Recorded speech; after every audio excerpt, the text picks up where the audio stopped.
Mohon izin Pak. Bismillahirrahmanirrahim. Assalamualaikum warahmatullahi wabarakatuh. Waalaikumsalam warahmatullahi wabarakatuh.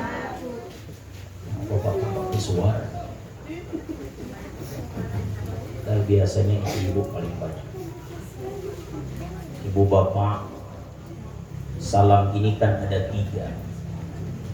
Ada salam yang wajib dijawab, ada salam yang jangan dijawab, dan yang ketiga ada salam yang kita tidak harapkan dapat dengar DP jawaban.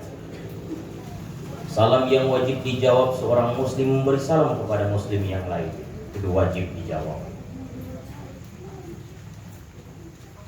Ibu-ibu ini punya salam yang luar biasa. Dari sini sudah jawab salam, pulang salam, sampai di rumah salam, masuk kamar salam, sampai dapur salam. Pasti Pak Tua curiga, di rumah salam terus.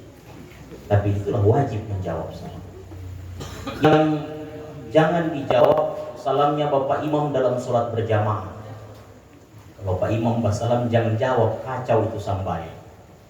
Sedangkan salam yang kita tidak harapkan dapat dengar jawaban, ibu-ibu khususnya tuh pulang dari sini lewat kubur sebentar, assalamualaikum ya ahlul kubur, pun dapat dengar balasan, siap-siap tuh. So dia itu cepat lari. Tidak apalah, jangan sampai kita terhipnotis dengan suasana mendung dan hujan. Saya ulangi salam saya. Assalamualaikum warahmatullahi wabarakatuh. Waalaikumsalam warahmatullahi wabarakatuh. Alhamdulillah wa bihi nasta'in ala umuri dunya waddin. Arsala rasulahu bil huda wa arsala wa naziran ila Allah. Qala Allah ta'ala fil Qur'anil Karim, a'udzu billahi minasy syaithanir rajim. Bismillahirrahmanirrahim. Alladzi khalaqal mauta wal hayata liyabluwakum ayyukum ahsanu amala wa huwal azizul ghafur. Qala Rasulillah al waqtu as-sayyid. Sadaqallahu lazim wa sadaqar rasul karim. Yang sama saya muliakan dan takzimi. Ini kalau enaknya saya ini masih masuk Bitung Timur, Pak Imam. Sonda ya. Tapi saya lihat yang paling banyak yang hadir para sepuh di Bitung Timur. Ada Bapak Imam Masjid Jami'al Huda, Yahanda Yunus Samsa, Bapak Ketua Badan Takmir Masjid Bukit Tursina, Bapak Imran Lafwadi, Sarjana Sosial, Bapak Imam Masjid Uswatun Hasanah, Bapak Yoni Abbas, Dato' Bapak Imam juga Masjid Al-Ghufron. Mohon izin, saya agak sedikit tidak nyaman kalau membelakangi Pak. Tidak maksud membelakangi, tapi ini posisi yang paling bagus. Mohon izin kalau saya terlalu banyak berputar ke belakang, memudung. Sedangkan ada orang tua kita ini memberikan pesan kepada anak muda, ya jangan sering membelakangi orang tua. Ada tokoh masyarakat juga, Bapak Haji Emil Como, Bapak Haji Iwan Hasan, sahabat saya Bapak Wakil Imam Masjid Bukit Tursina juga Ustaz Faisal Palamo yang melalang buana yang kali ini saya harus membersamainya. Jadi Ustadz cuma di sebelah rumah, tapi mesti baron demi tahu dia tanpa di mana. Alhamdulillah Bapak Ibu, ketika Nabi memperingatkan kita, apabila engkau melewati taman-taman surga maka singgahilah. Bukan cuma disinggah, petiklah buahnya. Maka para sahabat bertanya, ya Rasul, apakah taman surga itu? Itulah majelis-majelis ilmu. Masuk di dalamnya, ambil hikmahnya atau buahnya, sehingga insya Allah bangsa atau tempat kita berkumpul ini bagian daripada majelis-majelis ilmu itu. Sehingga kalau sebentar apapun yang kita bawa pulang, bukan sekedar apa yang dibungkus, tetapi yang dibawa pulang hikmah apa yang dapat mengubah hidup. Karena saya yakin ada yang menjadikan malam ini sebagai malam takziahnya yang terakhir. Karena sebentar justru dia yang akan ditakziahi. Justru kita yang akan menjadi mayit, karena kita adalah calon-calon mayit.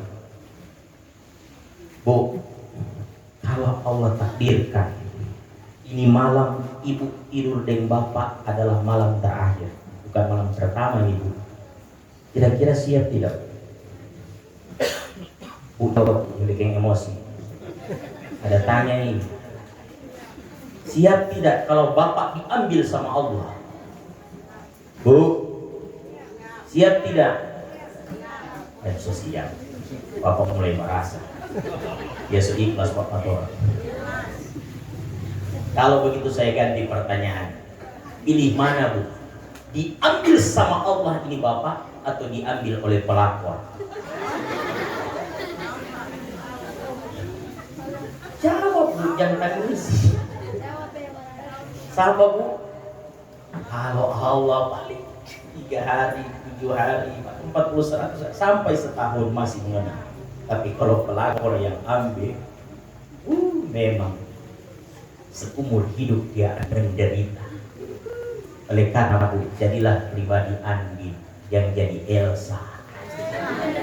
Oh, ada dong di sini, dah. Habis Bapak. Saya mesti lewat sampai jam 11. Udah tunggu ini cepat selesai sudah PPR. Yang tidak mau habis, Bu, karena DP setan masih banyak.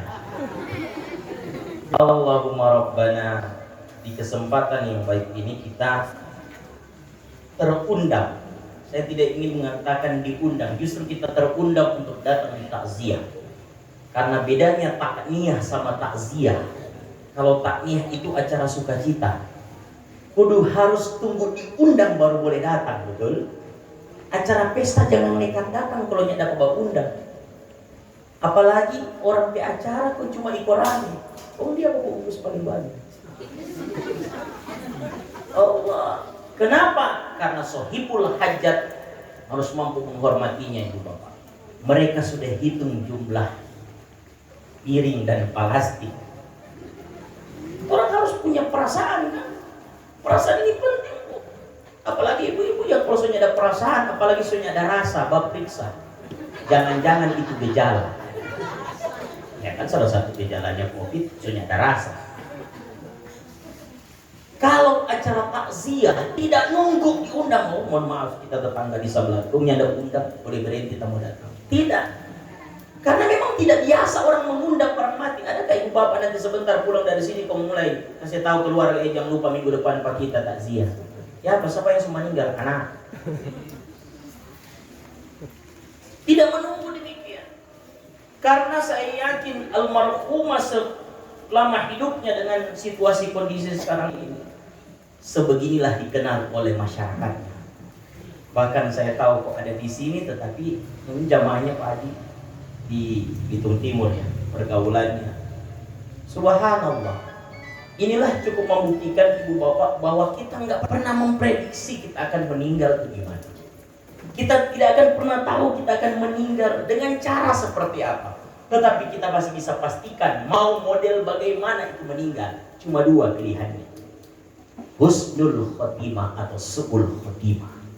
Kita hanya bisa memastikan kita berada di tempat yang terbaik dan sedang melakukan kebaikan.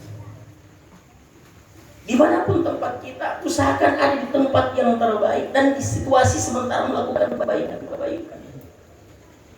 Maka saya yakin para jamaah yang mendatangi di tempat ini bukan sekedar menghormati, tetapi betul mengenang bahwa ada figur seorang orang tua yang sudah sepeninggalnya selama hidup punya amalan-amalan hasanah sosial yang begitu besar. Oleh karena itu memang penting, Bu Bapak, bahwa Allah memang sudah ciptakan dunia ini dengan sunatullah. Ada bumi, ada langit, ada laki-laki, ada perempuan, ada kaya, ada cukup, bukan miskin. Miskin itu bahasa manusia itu, Bapak. Di dalam surat Al-A'raf Allah menukil itu kalimat cukup dengan bahasa qanaah. Karena situasi kondisi ini menuntut kita kadang-kadang kita terlalu banyak mengeluh sama Allah. Minta sama Allah, ya Allah, setengah mati ini hidup, kasihan. Kenapa cuma dia sana yang engkau berikan rezeki? Kita dosa siang malam, sebelum subuh, hampir siang, so pergi di pasar, cuma dapat bagimu. Ngeluh. Banyak orang khawatir ketika dia sudah tidak punya apa-apa. Padahal dahulu sebanyak umur yang dia punya, sebanyak itulah Allah memberikan rizki kepadanya. Baru sekali ditunda rizkinya, ngeluhnya sudah bukan main. Ujung-ujungnya jatuh di mana ibu bapak? Status. Banyak yang dikit-dikit status, dikit-dikit upload. Allahumma ya Rabbana, ya Rabb, help me. Allah kasih ujian, why me? Nanti muntah ubi baru. Allahumma ya Rabbana. Padahal Allah sudah sampaikan ketika kita setiap ibu bapak termasuk keluarga ini sedang diuji, sudah diberikan pesan jauh sebelum ini. La yukallifullahu nafsan illa wus'aha. Allah tidak akan membebani seseorang melainkan sesuai dengan kesanggupannya. Antum sanggup, kita sanggup, ibu-ibu sanggup, cuma kurang sabar. Ada prosesnya. Sebagaimana ibu bapak menuntut seorang anak untuk bisa menjadi dewasa, itu ada proses. Tidak ada bisa instan. Sebagaimana para sahabat zaman dahulu itu bisa mendapatkan hidayah, juga ada proses dan kesabaran. Bukankah Allah sudah mengirimkan solusinya? Ya ayyuhalladzina amanu ista'inu bis-sabri was-salah. Hai orang-orang yang beriman, cuma untuk orang beriman. Minta tolonglah kepadaku, kata Allah, dengan sabar dan salat. Allahumma ya Rabbana.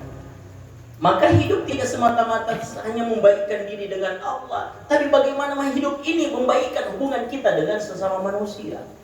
Maka tersebutlah ada yang namanya keseimbangan hablum minallah wal hablum minan nas. Jangan anggap remeh bapak hubungan sesama manusia, hubungan dengan sesama makhluk Allah. Karena tidak sedikit ada di antaranya amalan-amalan kebaikannya kepada Allah akan harus dia bayarkan untuk segala macam kelakuan-kelakuannya. Bahkan ada seorang sahabat ahli tahajud ibu bapak yang tidak pernah meninggalkan tahajudnya, sunnahnya saja dia kejar, apalagi yang wajib. Tengah malam selalu bangun, hendaklah dia akan mengambil wudhu. Ketika menimba air di sumur, hendak dia berwudu, muncul salah satu malaikat Allah sedang memegang kita. Berwujud manusia, ditanya oleh sahabat Rasul namanya Hashim ini, wahai makhluk siapakah engkau ini? Tiba-tiba berada di sampingku saat ini. Tengah malam ini Pak.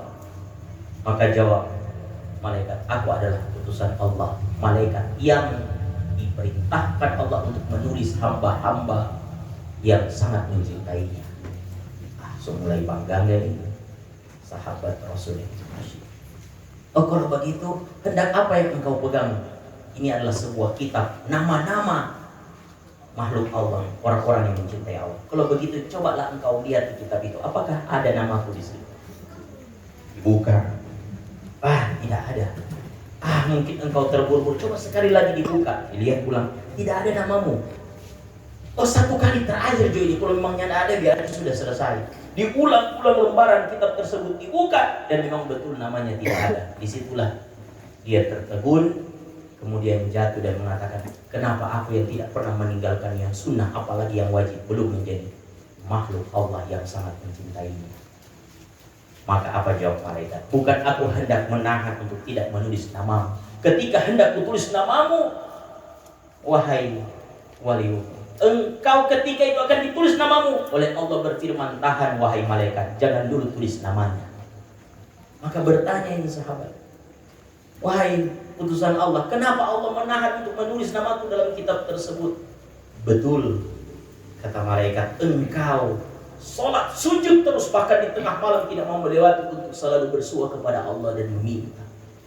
Tapi sayang, seribu sayang, hendak engkau baikkan hubunganmu dengan Allah, tetapi hubungan sesamamu engkau abaikan. adalah tetanggamu yang sudah dalam keadaan kelaparan, engkau pura-pura tidak tahu. Adalah saudaramu yang sudah sampai mengemis, engkau cuek dan memalingkan wajah dirimu.